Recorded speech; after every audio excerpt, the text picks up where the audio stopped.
Hello children, आज हम करने जा रहे हैं क्लास 10 की बुक फुटप्रिंट्स विदाउट फीट का chapter Bholi and it is written by K A. Abbas. तो चैप्टर पे आने से पहले let me tell you something about the author. अब के.ए. अब्बास एक बहुत ही फेमस राइटर होने के साथ साथ एक इंडियन डायरेक्टर रहे हैं, साथ में एक नॉवेलिस्ट और एक जर्नलिस्ट भी रहे हैं। ऑलराइट, अब चैप्टर पे आने से पहले let me tell you one thing children, ये जो चैप्टर है Bholi, it is very important examination point of view से भी। ओके, क्योंकि बहुत सारे क्वेश्चंस जो हैं बोर्ड एग्जाम में इसी चैप्टर से पूछे जाते हैं, वो चाहे शॉर्ट क्वेश्चंस हो चाहे लॉन्ग क्वेश्चंस हो। तो आपको बहुत ही ध्यान से ये वीडियो सुनना है और साथ में जो मैं आपको हर बार बोलती हूँ, keep jotting down the important points. साथ के साथ जो इम्पॉर्टेंट पॉइंट्स है वो आपको नोट करते जाने हैं। And I keep on telling you the important questions also. मैं आपको वीडियो के दौरान ही जो इम्पॉर्टेंट क्वेश्चंस इसमें बार बार जो रिपीट होते हैं एग्जाम्स में, बोर्ड एग्जाम्स में, वो भी आपको बताती रहूंगी। Okay, so let's start. अब भोली है जो मेन कैरेक्टर है स्टोरी का भोली का, that is Sulekha, a small girl named Sulekha. अब सुलेखा का नाम भोली कैसे पड़ गया? क्योंकि सुलेखा को उसके गांव में सब लोग क्या बोलते थे? भोली बोलते थे। ओके, तो क्या रीजन था कि सुलेखा का नाम भोली पड़ गया? और साथ में ही इस स्टोरी में हम पढ़ेंगे all the problems faced by the small little girl Sulekha and how she overcomed all the problems in her life. किस तरह से वो अपनी लाइफ में प्रॉब्लम्स को फेस करती है और कैसे उन सबसे उबरती है। How a different entirely change personality is seen in the chapter. Chapter के अंत में आते आते किस तरह से जो भोली का है, जो सुलेखा का है, व्यक्तित्व बिल्कुल ही बदल जाता है। तो शुरू करते हैं अपनी स्टोरी। मेन कैरेक्टर क्या कौन है? सुलेखा, जिसका नाम क्या पड़ गया है? भोली।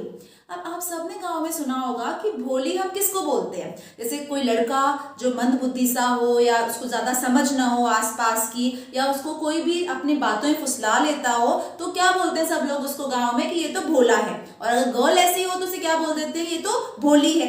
तो वैसे ही सुलेखा का नाम भी भोली पड़ गया था, क्योंकि when she was 10 months old, she fallen down from a cot due to which some part of her brain got damaged. वो कॉट से चारपाई से नीचे गिर गई थी जब वो सिर्फ 10 महीने की थी, जिसकी वजह से उनके ब्रेन का कुछ पार्ट, जो कुछ हिस्सा है, वो डैमेज हो गया था, जिसकी वजह से वो क्या रह गई? बैकवर्ड चाइल्ड रह गई, डिम-विटेड रह गई, सिंपलटन। एक वर्ड यूज उसमें हुआ है सिंपलटन, जिसका मतलब क्या होता है? बुद्धू।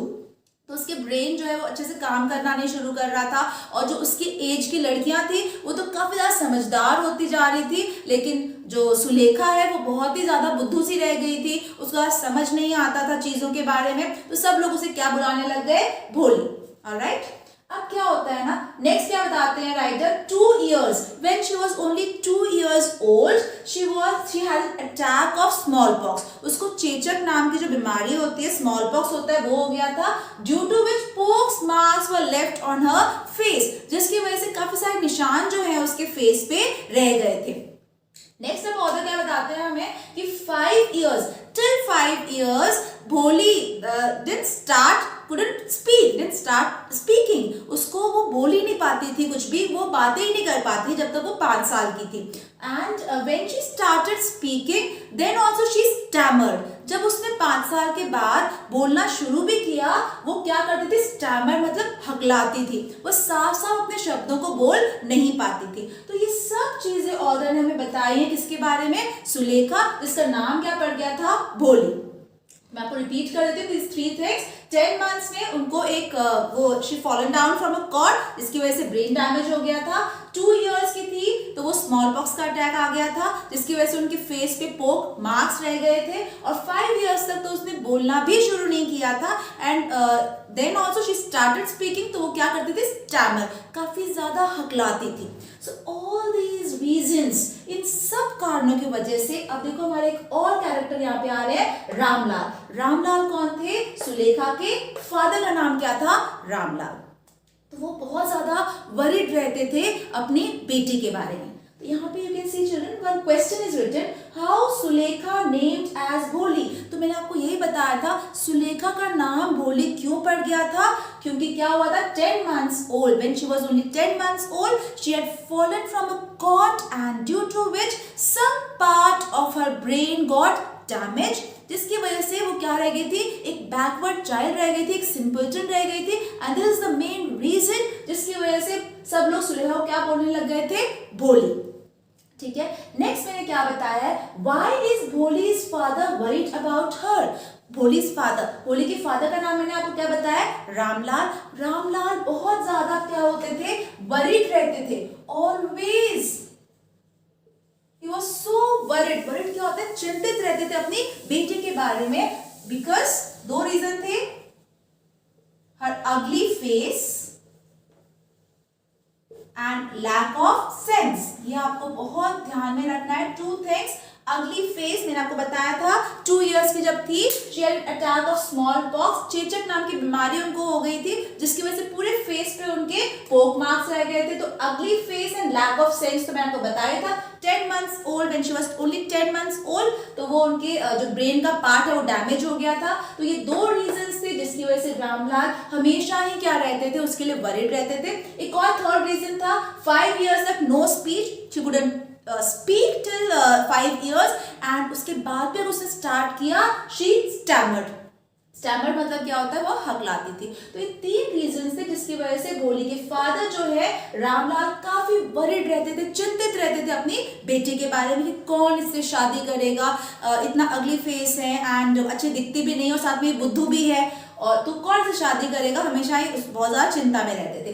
अब रीजन क्या, एक और रीजन क्या था, क्योंकि रामलाल के 7 चिल्ड्रन, उनके 7 बच्चे थे, 4 daughters and 3 sons, 4 उनकी बेटियां थी और 3 कौन थे, उनके बेटे थे। अब 7 में से सबसे छोटी, सबसे यंगेस्ट कौन थी, भोली थी, और सबसे बड़ी बेटी उनकी थी राधा, जिसकी शादी ऑलरेडी हो चुकी थी। सेकंड नंबर पे थी मंगला, उसका भी सेटलमेंट हो चुका था, एंगेजमेंट हो चुकी थी और बहुत जल्दी उसकी भी शादी होने वाली थी। थर्ड वन चंपा थी, वो भी काफी ज्यादा गुड लुकिंग थी, और सिर्फ चंपा ही नहीं, सिर्फ डॉटर्स ही नहीं, all the 3 sons were equally good looking and healthy. सारे ही बच्चे उनके बहुत ज्यादा गुड लुकिंग और हेल्दी थे, क्योंकि उनका जो फैमिली थी ना रामलाल की, वो काफी ज्यादा प्रॉस्पेरस फैमिली थी। क्योंकि मैंने आपको बताया था ये रामलाल कौन थे, गांव के नंबरदार थे।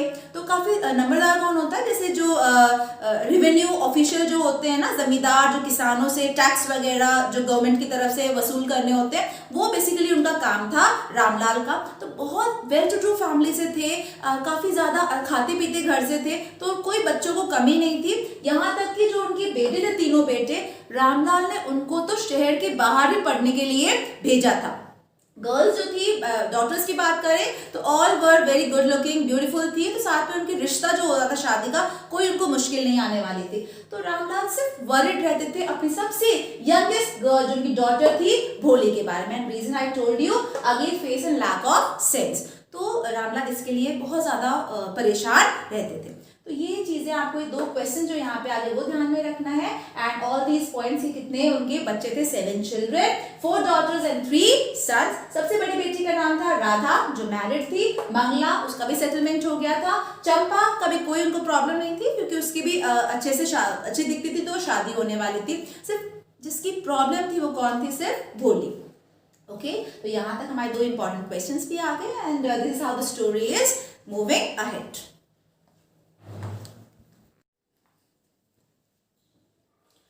अब आगे क्या होता है ना, टाइम ऐसे ही जाता रहता है। नाउ भोली टर्न्ड 7, अब वो 7 साल की हो चुकी हैं, लेकिन फिर भी उनके परिवार में कोई भी उसकी तरफ कोई ध्यान नहीं दे रहा है। भोली की तरफ एक सामान की तरह जैसे वो पड़ी हुई, कोई फैमिली मेंबर तक नहीं मानता है भोली को। ना उसके नहाने का कुछ वो होता है कि उसका ध्यान रखा जाए, ना कपड़े चेंज करे जाते हैं, ना उसके बालों को प्रॉपर ऑयल किया जाता है। तो जो उसकी मदर होती है और रामलाल भी और कोई भी जो उसके ब्रदर्स और सिस्टर्स होते हैं एल्डर, वो कोई भी ध्यान नहीं देते थे भोली की तरफ। अब क्या होता है ना, when भोली was 7 years old, Mangla got married। तो मैंने आपको बताया था, जो उसकी सबसे एल्डेस्ट डॉटर थी रामलाल की, उसकी तो पहले ही शादी हो गई थी। सेकंड डॉटर जो मंगला थी ना, अब 7 years की हो गई भोली, तो उनकी भी शादी हो गई, क्योंकि एंगेजमेंट तो पहले ही हो चुकी थी। अब क्या बचता है ना, एक थर्ड जो डॉटर थी चंपा, और 4th नंबर पे कौन थी, भोली। अब यही दोनों अनमैरिड बची थी। चंपा की तो कोई टेंशन नहीं थी रामलाल को, बिकॉज वो अच्छी गुड लुकिंग थी और काफ़ी हेल्दी थी, मेंटली फिजिकली फिट थी, तो कोई दिक्कत नहीं थी। और पहले ऐसे ही होता था, काफ़ी पहले गांव में क्या होता था कि अगर गर्ल है तो उसको पढ़ाई लिखाई की ज़रूरत नहीं है, बस गुड लुकिंग हो और घर का काम करना जानती हो तो अच्छे घर में जो है उसकी शादी हो जाया करती थी। अब कोई टेंशन नहीं थी चंपा के बारे में। टेंशन किसके बारे में थी, वरिड किसके बारे में थी, सिर्फ भोली के बारे में। अब क्या होता है, सेम ईयर जब Mangala got married, primary school for girls was opened in their village. अब भोली के गांव में एक प्राइमरी स्कूल जो होता है वो गर्ल्स के लिए ओपन होता है, और उसकी ओपनिंग सेरेमनी जो उसका इनॉग्रेशन उद्घाटन करने के लिए कौन आते हैं गांव में, तहसीलदार। अब तहसीलदार जब आते हैं तो पहले जैसे आजकल तो क्या होता है, कोई भी बड़ा ऑफिसर आता है तो वो गाड़ी में आते हैं ना, जो ऊपर रेड लाइट होती है उनकी जो लगी होती है, तो उस तरह से आते हैं। अब उस टाइम काफ़ी पहले टाइम में तहसीलदार जो है वो कैसे आए थे, हॉर्स पे आए थे। ठीक है, क्या करने के लिए आए थे, ओपनिंग सेरेमनी इनॉग्रेशन उद्घाटन करने के लिए आए थे प्राइमरी स्कूल जो गर्ल्स के उनके स्कूल में खुला था। अब क्या बोलते हैं, तहसीलदार रामलाल को बुलाते हैं जब वो सेरेमनी चल रही होती है, तो बोलते हैं रामलाल आप तो एक रेवेन्यू ऑफिशियल हो, you are the representative of the government, तो आपको एक एग्जाम्पल सेट करना चाहिए। यहाँ पे गर्ल एजुकेशन को बढ़ावा देने के लिए you must send your girls, your daughters to school so that you should set an example in front of all the villagers. आपको सभी गाँव वालों के सामने एक उदाहरण सेट करना चाहिए। अगर आप अपने बेटियों को स्कूल भेजोगे तभी तो और गांव के लोग भी भेजेंगे, बोलेंगे कि अच्छा देखो नंबरदार है, वही अपनी बेटी को स्कूल भेज रहा है, तो और भी लोग भेजेंगे। क्योंकि काफ़ी पहले मैंने सबको बताया था, गर्ल्स को स्कूल भेजना बिल्कुल भी पसंद नहीं करते थे। उनको सिर्फ घर में रहो, घर का काम कर लो, आगे थोड़ी सी उम्र में ही उनकी शादी कर देते थे। तो इस तरह की जो सोच थी, मेंटालिटी बनी हुई थी गाँव वालों की कि अगर स्कूल में भेज दिया लड़कियों को तो उनको अच्छा रिश्ता भी नहीं मिलेगा। तो यही सोचते थे रामलाल भी और उसकी वाइफ भी। अब जब तहसीलदार ने बोल दिया कि आपको तो अपनी गर्ल्स को, अपनी डॉटर्स को भेजना पड़ेगा स्कूल में, तो अब क्या था कि रामलाल जो थे कुडंट डिसोबे। अब वो क्या है, डिसोबे भी नहीं कर सकते थे उसकी बात को, तहसीलदार की बात को टाल भी नहीं सकते थे, because he asked Ramlal to send his girls to school and set an example to the villagers. अब रात को उन्होंने वही चीज डिस्कस करी, क्योंकि दिन में सेरेमनी से वो वापस आए थे, and he discuss all these things with his wife. Ramlal ने अपनी वाइफ को बताया कि तहसीलदार ने तो मुझे बोला है कि अपनी बेटियों को कहाँ भेजो, स्कूल में भेजो। अभी कैसे भेज सकते हैं, क्योंकि चंपा ही एक अनमैरिड है, बाकी तो मंगला की भी शादी हो गई है और राधा की तो पहले ही हो गई थी। अब चंपा को अगर हमने स्कूल भेज दिया तो उसको अच्छा रिश्ता कैसे मिलेगा, बाकी तो हमारी बेटी में कोई भी कमी नहीं है चंपा में, लेकिन अगर स्कूल भेजा तो अच्छा रिश्ता नहीं मिलेगा, तो अब क्या करें। तो उसकी वाइफ बोलती है एक काम कर सकते हैं, भोली को हम स्कूल भेज सकते हैं, क्योंकि वैसे भी there are little chances of her getting married, because she has lack of sense and dim witted तो है ही, साथ में अगली फेस भी है, अच्छी दिखती भी नहीं है वो। तो एक काम करते हैं, बोलते हैं कि we can send Bholi to school because she had very little chance of getting married because of her ugly face and lack of intelligence. तो ये जो रामलाल की वाइफ जो है वो रामलाल को बोलती हैं। देखो क्या सोच थी रामलाल की, उसकी वाइफ की, इतना अनयूजुअल सा, इतना अजीब सा रीजन था कि यहाँ पे अपने बेटे को they are not sending their daughter to school for education. यहाँ पे पढ़ाई के लिए भेज नहीं रहे थे स्कूल में, सिर्फ इसके लिए भेज रहे थे। पहली बात तो डिसोबे नहीं कर सकते थे, तहसीलदार की बात को वो टाल नहीं सकता था, क्योंकि वो अगर इतने बड़े अधिकारी ने बोला है तो नंबरदार की हिम्मत नहीं थी कि वो उसकी बात को मना कर दे।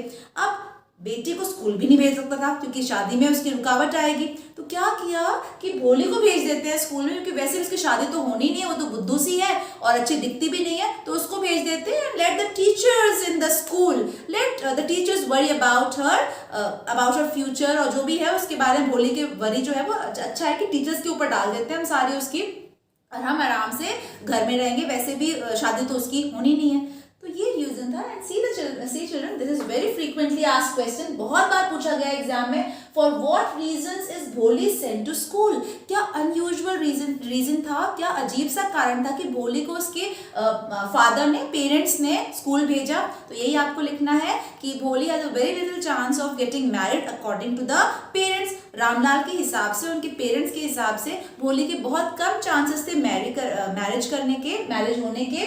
सो because of ugly face and lack of intelligence, इसी रीजन की वजह से उसको स्कूल भेज दिया गया था, क्योंकि रामलाल जो है वो डिसोबे नहीं कर सकते थे, he couldn't disobey the order of तहसीलदार।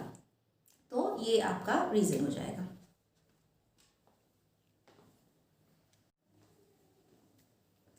तो अब आगे क्या होता है ना, तो नेक्स्ट डे रामलाल जो होते हैं, जो भोली के फादर होते हैं, ही कॉट भोली बाय हर हैंड, उसका हाथ पकड़ लेते हैं कि चलो अब मैं तुम्हें लेके चलता हूँ।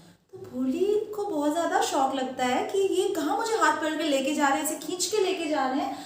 भोली वॉज फ्राइटेंड, भोली बहुत ज़्यादा डर जाती है, क्योंकि ना कुछ दिन पहले उस जो रामलाल हैं, भोली के फादर हैं, वो उनकी काऊ लक्ष्मी को, काऊ का नाम क्या था, भोली की काऊ का नाम लक्ष्मी था, उसको इसी तरह से पकड़ के लेके गए थे और वो कभी भी वापस नहीं आई, बिकॉज जो रामलाल है उसने काऊ को सेल कर दिया था। तो अभी भोली को भी ऐसे ही लगा कि my father is going to sell me, मेरे फादर तो मुझे बेचने जा रहे हैं, ऐसे खींच के से लक्ष्मी को लेके गए थे घर से, वैसे ही मुझे भी घर से खींच के लेके जाएंगे, मुझे कहीं बेच देंगे। तो बहुत ज़्यादा डर गई थी वो। तो अब क्या बोलते हैं, रामलाल बोलते हैं कि बेवकूफ़ लड़की, मैं तुम्हें कहीं बेचने नहीं जा रहा हूँ, मैं तुम्हें स्कूल लेके जा रहा हूँ, जो नया प्राइमरी स्कूल खुला है गर्ल्स के लिए, मैं तुम्हें वहाँ पे लेके जा रहा हूँ। तो भोली को कुछ समझ में नहीं आता है, लेकिन जब अभी रामलाल क्या बोलते हैं, अपनी वाइफ को बोलते हैं कि थोड़े से अच्छे कपड़े पहना दो, एंड क्या बोलते हैं, भोली was properly dressed up for the first time, और बोलते हैं कि पता नहीं क्या जो स्कूल वाले हमारे बारे में क्या सोचेंगे कि ये इतने अच्छे नंबरदार की बेटी है, and look at the dresses she is wearing, कितनी खराब ड्रेस पहनी हुई है। कि मैंने आपको बताया था भोली की तरफ कोई भी ध्यान नहीं देता था कि कैसे उसके बाल हैं, कोई नहलाना नहीं उसको टाइम पे, ना कोई उसके कपड़ों की तरफ ध्यान देता था, कि जैसे भी हो वैसे ही पड़ी रहती थी पूरे दिन, और ना बात तो कोई करता ही नहीं था उससे। तो अब क्या होता है ना, जो रामलाल की वाइफ होती है, भोली की मदर होती है, for the first time she dressed up भोली प्रॉपरली। हालांकि उसको नए कपड़े कभी भी नहीं मिलते थे, उसकी जो बड़ी बहन थी चंपा, उसकी पुरानी ड्रेसेस भोली को मिलती थी, लेकिन आज जो ड्रेसेस उसने पहनी हुई थी ना, वो काफ़ी साफ सी थी, and they are not new but they are washed and properly maintained, iron करी हुई थी। और भोली के बालों में फर्स्ट टाइम जो है उसकी मदर ने ऑयल लगाया था और प्रॉपरली उसे कोम करे थे बाल। तो अब भोली को लगा था कि सच्ची में मेरे फादर मुझे लक्ष्मी में जो काऊ है उसकी तरह बेचने नहीं जा रहे हैं, मैं अच्छी जगह कहीं जाने वाली हूँ, एटलीस्ट घर से ज़्यादा अच्छी जगह जाने वाली हूँ मैं, क्योंकि इस तरह से मुझे रेडी करा जा रहा है। तो अब क्या होता है, अच्छे से रेडी कर देते हैं, और रीज़न वही था कि पता नहीं लोग जो हैं, जो स्कूल में हैं, टीचर्स हैं, the other people in the village, कि उनको लगना चाहिए कि ये नंबरदार की बेटी है। सिर्फ इसके लिए कोई भोली से अटैचमेंट नहीं हो गया था उनका एक ही दिन में, सिर्फ यही सोच करने के लिए उन्होंने अच्छे से उसको भोली को रेडी किया। अब क्या होता है ना, अब भोली को कोई भी आइडिया नहीं है कि स्कूल में क्या होने वाला है, कैसा एटमॉस्फेयर है, बिकॉज कभी स्कूल का नाम ही उसने नहीं सुना था कि जगह कैसी होगी। अब जब वो स्कूल पहुंच जाती है तो रामलाल उसको बैठा के एक रूम में, उसे क्लासरूम में ही लेफ्ट, वो तो चले जाते हैं वहाँ से। अब भोली देखते हैं कि उसी के एज की बहुत सारी जो गर्ल्स होती हैं, they all are sitting in the room, वहाँ पे बैठी होती हैं। अब भोली क्या करती है ना, जैसे सब जगह देखने लगती है, कहाँ पे, वॉल्स की तरफ। आपने देखा होगा गवर्नमेंट स्कूल्स में होते हैं वॉल्स पे छोटे बच्चों की जो स्पेशली क्लासेस होती हैं, दे आर सो कलरफुल, बहुत डेकोरेटेड होती हैं, कुछ अल्फाबेट्स लिखे होते हैं, कुछ नंबर्स या टेबल्स या कुछ फ्रूट्स के डायग्राम्स बने होते हैं, एनिमल्स बने होते हैं। तो वैसे ही उस स्कूल में पूरे वॉल से बहुत सारी पिक्चर्स बनी हुई थी, एंड भोली was so fascinated by looking at all the pictures. जो वॉल पे पिक्चर्स थी उनको देख के बहुत हैप्पी भी होती है, बहुत खुश होती है पिक्चर्स को देख के। शी स्टार्टेड रिलेटिंग, उनको रिलेट करना शुरू कर देती है, देखो became happy and started relating. अब क्या होती है, हॉर्स की पिक्चर बनी होती है वॉल पे, तो बोलती है अच्छा ये तो वही हॉर्स है जिसपे तहसीलदार बैठ के आए थे। अब नेक्स्ट पिक्चर वो देखती है ग्रीन पैरट्स की, उसको बहुत अच्छी लगती है, तो बोलती है अच्छा ये तो वही पैरट्स है जो मैंने मैंगो ऑर्चर्ड्स में देखे थे।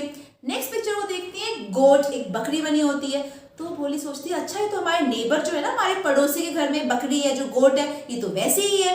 अब लास्ट में एक काऊ देखती है भोली, और फिर बोलती है अच्छा ये तो हमारी लक्ष्मी जैसी काऊ है। तो देखो किस तरह से जो भोली है रिलेट करती है सारी पिक्चर्स को जो वॉल पे बनी होती है अपनी रियल लाइफ के साथ। तो यहाँ से हमें वैसे ही पता चलता है कि जो भोली, इसका नाम है, सिंपलटन है, बुद्धू मानते हैं उसको, डिम विटेड मानते हैं, वो असली में चीज़ों को रिलेट करना जानती है। सिर्फ जो सपोर्ट नहीं मिल रहा था उसका अपने फैमिली मेम्बर्स में, विलेजर्स का, that is why she started stammering also. जो कॉन्फिडेंस था उसमें आ ही नहीं पा रहा था, लेकिन उसका जो माइंड है वो अब वर्क कर रहा था, and she started relating the things. अब क्या होता है ना, वो बैठी होती है, सब देख के खुश हो रही होती है, इतनी देर में ही जो टीचर होती है उसके पीछे आके खड़ी हो जाती है। अब भोली को पता ही नहीं चलता पीछे कौन खड़ा है। तो जब उसने टीचर ने पूछा कि hello girl, what is your name, तो उसने उससे नाम पूछा। अब भोली उसकी तरफ देखा और बहुत ज़्यादा, क्योंकि पहले से कॉन्फिडेंस तो था ही नहीं उसमें, बोलना ही बहुत ही मुश्किल से सीखा था उसने। वो स्टैमर भी करती थी, वो हकलाती थी। तो उसने बोलने की कोशिश करी और उसने बोला भ भ भ, मतलब भोली जो नाम है वो भी नहीं निकला, इसे हकलाते हैं ना, मैं भ भ भ। तो वो उतना बोल के चुप हो गई एंड स्टार्टेड लुकिंग डाउनवर्ड्स, वो नीचे देखने लग गई। अब टीचर खड़ी उसके सामने, अब उसको लगा मेरी तो इंसल्ट हो गई टीचर के आगे, and I disgraced my self, मैंने अपनी आप ही अपनी इंसल्ट करवा दी। मैं टीचर से क्या सोच रही हूँ टीचर मेरे बारे में, मैं तो अपना नाम भी अच्छे से नहीं बोल पाई हूँ। तो इस पे टीचर बोलती हैं कि भोली, मुझे पता है तुम्हारा नाम भोली है, लेकिन ना तुम ऐसे डरो मत, डोंट गेट फ्राइटन, ऐसे डरने की ज़रूरत नहीं है। तुम यहाँ पे स्कूल में आई हो और सब गर्ल्स हैं तुम्हारे साथ, and you should start learning things, तुम धीरे धीरे जो है पढ़ना तुम्हें सीखना चाहिए। और तब भोली बोलती हैं कि भोली को बहुत अच्छा लगता है, बोल तो कुछ नहीं पाती हैं, लेकिन जो सूदिंग नेचर होता है, and teachers voice was so soft and soothing, जिस तरह से वो भोली का नाम पुकारती हैं, उसको समझाती हैं, वो वॉइस जो है बहुत सूदिंग लगती है भोली को। क्योंकि आज तक घर पे या विलेज में किसी ने भी भोली से इतने प्यार से कभी भी बात नहीं करी थी। And children, see the questions जो आपके रिलेट हो जाएंगे इसमें। डज भोली enjoy her first day at school, क्या भोली ने अपना फर्स्ट डे एंजॉय किया था स्कूल में? ऑब्वियसली बहुत ज्यादा एंजॉय किया था। She was so fascinated, she was so happy to see the walls, colourful walls of the classroom, जो उसने रिलेट भी की थी काफी सारे एनिमल्स को रियल लाइफ से। और साथ में he does she find a teacher different from the people at home, obviously ये भी बहुत जाहिर सी बात है, बहुत ही उसने डिफरेंट पाया था। जो टीचर की voice, it was so friendly, it was so soft and soothing, और जिस तरह से मोटिवेट और एनकरेज किया था जो टीचर थी, शी एनकरेज एंड मोटिवेटेड भोली इन एवरी मैनर, बहुत ही हर तरीके से उसको मोटिवेट किया था। और यहाँ तक कि भोली को उसने एक बुक भी दी थी, उसको बुक दी थी भोली ने, बहुत सारे पिक्चर्स उसमें ड्रॉ की कर रखी थी, साइड में अल्फाबेट्स लिखे हुए थे। तो भोली को उसने बताया कि बेटा आप ये बुक लेके जाओ, इसको पढ़ो, और आप धीरे धीरे ये बुक खत्म करना, फिर आप मुझे रिटर्न करना, and then I will give you another book, मैं आपको ऐसे ही और बहुत सारी बुक देती रहूंगी, and then you will be the most educated girl in the village, आप सबसे ज्यादा पढ़ी लिखी लड़की हो जाओगी इस पूरे गांव में। तो स्कूल आना आपको नहीं छोड़ना है, रोज स्कूल आना है और कंटिन्यू करना है आपको एजुकेशन को, आपके अपने स्टडीज को। तो बहुत ही अच्छा दिन भी गया था और टीचर तो उसको बहुत ही ज्यादा अच्छी लगी थी। सो यहाँ पे इसका एक चेंजिंग फेज जो है भोली का शुरू हो गया है, राइट।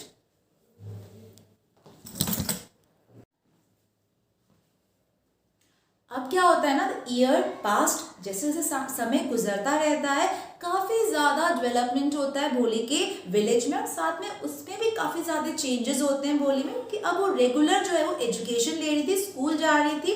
उसका छोटा सा primary school, it became a high school now. Along with that एक छोटी सी कॉटन गिनिंग मिल भी इस्टेब्लिश हो गई थी उनके विलेज में, and the mail train it began to stop at their railway station. तो उनके स्टेशन पे एक स्टॉपेज ही बन गया था मेल ट्रेन का।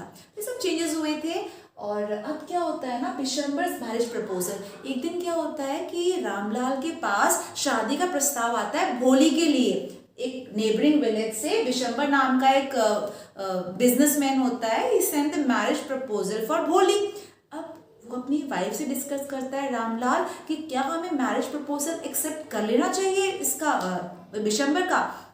तो उसकी रामलाल की वाइफ बोलती है, भोली की मदर बोलती है, हाँ कोई ना करने वाली तो बात ही नहीं है, क्योंकि देखो हु एल्स विल मैरी भोली, ऐसी अगली फेस है, पोक मार्क्स जो उसके हैं, और साथ में बुद्धू भी है। क्योंकि उनको नहीं पता था कि स्कूल जाने के बाद भोली में काफ़ी चेंजेस आ चुके हैं, जो कि उनके बिल्कुल ही पता नहीं था उनके पेरेंट्स को, किस तरह का नेचर, अभी किस तरह का बिहेवियर चेंज जो हुआ है वो भोली में हुआ है। वो सिर्फ टीचर को पता था कि भोली अब बुद्धू नहीं रह गई है, लेकिन वो रामलाल तो वही सोचते थे कि अब तो इससे शादी तो कोई करेगा नहीं, ऊपर से स्कूल भी जाती है ये तो क्या होता है ना, वो वाइफ बोलती है कि बहुत अच्छा रिश्ता मिला है, बिशंबर्स बैंक अकाउंट। अब बिशंबर की मैंने सुना है कि बैंक अकाउंट में भी काफी सारे पैसे हैं, and moreover is not asking for dowry, वो दहेज के लिए भी तो नहीं बोल रहा है हमें, तो कम से कम शादी तो कर रहा है, इसकी शादी हो जाएगी, सेटल हो जाएगी, तो ना नहीं करना है, इसको एक्सेप्ट कर लो।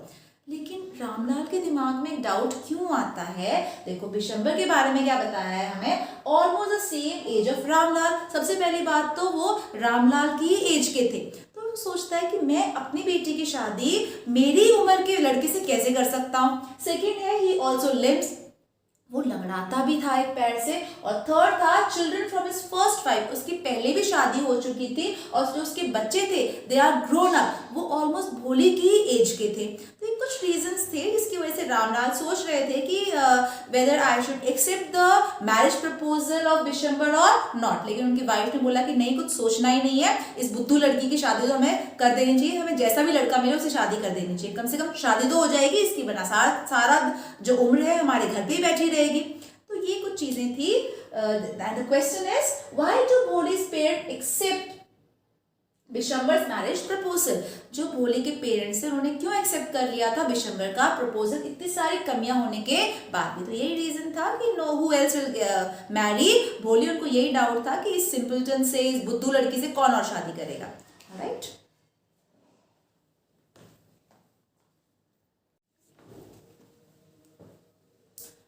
अब क्या होता है ना, ये सब बातें भोली सुन रही होती है। She was listening to all the talks of her parents, लेकिन फिर भी वो सब चीज़ें बिशंबर के बारे में सुन के भी she agreed to get married only for the happiness of her parents. अगर मेरे माता पिता एक चाहते हैं कि मेरी शादी ऐसे आदमी से हो जाए और उसमें वो खुश हैं, तो मैं शादी के लिए मना नहीं करूँगी, मैं हाँ कर दूँगी। तो शादी का दिन डिसाइड हो जाता है और वैसे उसकी सिस्टर सब सोच रही होती है कि भोली की शादी कैसे हो जाएगी, मतलब इतनी अगली फेस है और डिम विटेड है, बुद्धू लड़की की भी शादी हो जाएगी, वो भी इतने बड़े बिजनेसमैन से। और शादी का वो सोचते थे उसकी सिस्टर्स भी और उसकी मदर भी कि एज ही तो बड़ी है तो क्या हुआ, जो जेंट्स होते हैं, जो मेन होते हैं, उनका एज कुछ बड़ा होने से कोई फर्क नहीं पड़ता है, मेन आर मेन, आदमी की एज को कौन देखता है आदमी की एज को। तो ये सब मेंटालिटी, सब थिंकिंग होती है उसके परिवार वालों की। अब क्या होता है ना, गार्लैंड सेरेमनी जब वो वरमाला पहनाते हैं एक दूसरे को, जब बिशंबर बारात लेके आते हैं सब अपने विलेज से, तो he was not knowing about the fact, वो fact of the Bholi's face, उनके भोली के फेस के बारे में, उसके पोक मार्क्स के बारे में कुछ भी जो है वो बिशंबर को नहीं पता था। तब क्या होता है, जैसे ही वो गार्लैंड डालते हैं भोली के, उसमें सेरेमनी शुरू होती है, जो वेल होता है, वेल रिमूव्ड, वेल क्या होता है, जो उसने घूंघट किया होता है भोली ने, वो थोड़ा सा हट जाता है और जो बिशंबर होते हैं उसके फेस को देख लेते हैं। तो उसके फेस को देख के बिशंबर काफ़ी शॉक हो जाते हैं कि ये तो मुझे बताया ही नहीं था कि इस तरह की दिखती है चीज़, सो अगली, इसको तो बिल्कुल भी अच्छी नहीं दिखती है। तो वो अपने फ्रेंड को बोलते हैं, बिशंबर पीछे जो उनके फ्रेंड होते हैं, बोलते हैं इसका फेस देखा है इस लड़की का, कितने ज़्यादा पोक मार्क्स हैं, ये तो पता ही नहीं था, मुझे तो इसकी असलियत के बारे में, रियलिटी के बारे में तो पता ही नहीं था कि इस तरह की दिखती है। फिर उस टाइम उसके फ्रेंड, बिशंबर के फ्रेंड बोलते हैं तो क्या हो गया, तुम भी तो इतनी एज के हो, पहले तुम लंगड़ाते भी हो और तुम तो पहले भी तुम्हारी शादी हो चुकी है, जो तुम्हारे बच्चों की एज है वही तो इस भोली की एज है, तो ये कोई फर्क नहीं पड़ता है, तुम शादी कर लो। तो बोलते नहीं, मैं ऐसे तो शादी कर लूंगा, लेकिन मैं अब डिमांड रखूंगा, मैं डाउरी लूंगा इसके पेरेंट्स से, रामलाल से, मैं ऐसे तो शादी नहीं कर सकता। तो वो सेरेमनी को रोक देता है बिशंबर और जो है ही कॉल्ड रामलाल असाइड, वो एक कोने में उसको बुलाते हैं रामलाल को और बोलते हैं कि अब अगर भोली के तुमने ये फैक्ट मुझसे छुपाया है और अगर भोली की शादी तुम मुझसे करवाना चाहते हो तो you have to give me 5000 rupees. वो डिमांड करते हैं डाउरी कि 5000 रुपये तुम्हें मुझे देने होंगे। तो इस पर रामलाल एकदम ऐसे काफ़ी ज़्यादा वो शौक से हो जाते हैं और उनको समझ में नहीं आता कि वो क्या बोले, क्योंकि एकदम से उनके पास इतने पैसे नहीं थे। तो he just removed his turban and kept it in the feet of Bishamber. अपना टर्बन उतार के उसके फीट में रख देते हैं, उसके पैरों में रख देते हैं। एंड जो टर्बन होता है वो गांव में सिंबल होता है फॉर डिग्निटी, फॉर प्राइड, एक रिस्पेक्ट का सिंबल होता है। अगर चरणों में रख दिया, उसके पैरों पे रख दिया है, तो ये सब भोली देखती है तो ये तो डिस्ग्रेस था, एक डिसरिस्पेक्ट था उसके फादर के लिए। तो भोली जब बहुत ज़्यादा उसको अच्छा नहीं लगता है एंड ये फेल्ट वेरी एंग्री, उसको गुस्सा भी आता है कि मेरे फादर मेरी वजह से अपनी इज्जत जो है इस तरह से इसके पैरों में क्यों रख रहे हैं। तो बोलते हैं कि पिताजी आप ऐसा बिल्कुल ही मत करो, इसके पैरों में जो है अपना मत रखो, अपनी पगड़ी को, अपने टर्बन को मत रखो। तो वो रामलाल बोलते तुम्हें कुछ भी नहीं पता। अब उसको समझा लेता है कैसे भी करके रामलाल बिशंबर कि मेरे पास 5000 रुपये तो नहीं है, पर I can give you 2000 rupees, मैं अभी आपको 2000 रुपीज़ दे देता हूँ और जो बाकी बचेंगे पैसे वो मैं बाद में दे दूंगा। तो इस पे विशंबर बोलता है ठीक है लेकिन बाद में दे देना, तो मैं इसकी शादी करने के लिए रेडी हूँ। लेकिन अब भोली जो होती है वो बोलती है कि मुझे अब इस लड़के से शादी नहीं करनी, I don't want to get married with this man जो डाउरी मांग रहा है, जो रिस्पेक्ट नहीं करता मेरे पेरेंट्स की, मैं उस आदमी से बिल्कुल भी शादी करना नहीं चाहूँगी। तो यहाँ पे बच्चों देखो वो पहले रेडी हो गई थी शादी करने के लिए, although she was knowing all the realities about Vishambar कि वो लिम भी है, वो लंगड़ाता है एंड इतनी ज़्यादा उसकी एज भी है, एंड मोर ओवर उसके जो बच्चे हैं, children are there with the previous marriage, उसकी पहली शादी से बच्चे भी काफ़ी बड़े हैं। लेकिन सिर्फ पेरेंट्स की खुशी के लिए वो हाँ बोल दिया था उसने। लेकिन अब जब पेरेंट्स की इज्जत पे बात आई है तब भोली ने सबके सामने बोल दिया है कि अब भोली नाम मैं गलत ले रही हूँ, now she is no more Bholi, क्योंकि अब वो क्या बन चुकी है, she is no more simpleton, वो कोई बुद्धू लड़की नहीं रही है। अब जो बिहेवियर उसका आ गया था, जिस तरह की बातें वो कर रही थी उस, अब I should call her Sulekha, अब मुझे क्या बोलना चाहिए, उसको सुलेखा बोलना चाहिए। सब गांव के सुन रहे हैं कि कैसे है ये, कैसे बोल रही है, कैसे मना भी कर सकती है विशंबर से शादी करने के लिए, और पागल हो गई है क्या, एक तो अच्छी दिखती भी नहीं है, बुद्धू भी है, और ये इतनी बातें कर रही है। तो वो सबकी बातें सुनती है, गांव वालों की, बोलती है कि हाँ तुमने मुझे बोलते हुए नहीं सुना था ना, देखो अब मैं बोल रही हूँ और मैं अब और भी बोलूँगा तुम लोगों को, तुम सबको यहाँ पे तमाशा देखने वाले हैं ना, यहाँ से चले जाओ, और मैं यहाँ पे कोई शादी नहीं करने वाली हूँ, मैं अपने यहीं पे घर पे रहूँगी। तो उसके पिताजी बोलते हैं लेकिन बेटा आप करोगे क्या, भोली को बोलते हैं कि तुम यहाँ पे हमारे सारी उम्र कैसे रह सकती हो, तुम्हारे साथ तुम्हारी शादी तो करनी ही पड़ेगी। तो बोलती है कि कोई ज़रूरत नहीं है मेरी शादी की, I will stay with you and I will be there with you in your old age, मैं आपके उम्र में जो आपके बुढ़ापा आएगा मैं उसमें आपकी सबकी क्या करूँगी, यहाँ पे सेवा करूँगी। I will teach in the same school where I studied, I learn so much, मैं उसी प्राइमरी स्कूल में जो हाई स्कूल बन चुका है उसी में पढ़ाऊँगी जहाँ मैंने इतना कुछ सीखा है। और वो ये सब बातें बोलते हुए अपने, क्योंकि उस जो भीड़ में जो शादी में लोग आए थे उसमें से एक टीचर भी, जो प्राइमरी टीचर थी भोली की, वो भी वहाँ पे खड़ी थी, और वो अपनी भोली टीचर की तरफ देख के बोलती है कि isn't it teacher, can I do this, क्या मैं ये कर सकती हूँ, पूरी उम्र मैं अपने माता पिता की सेवा कर सकती हूँ ना, यहाँ पे रह के मैं अपने गांव को, मैं अपने विलेज को सर्व कर सकती हूँ by teaching in a school, मैं वहाँ पे ही I want to serve, I want to give my services to the school, मैं वहाँ पे स्कूल में बच्चों को पढ़ाऊंगी और घर पे अपने माँ बाप की सेवा करूँगी, क्या मैं ये कर सकती हूँ।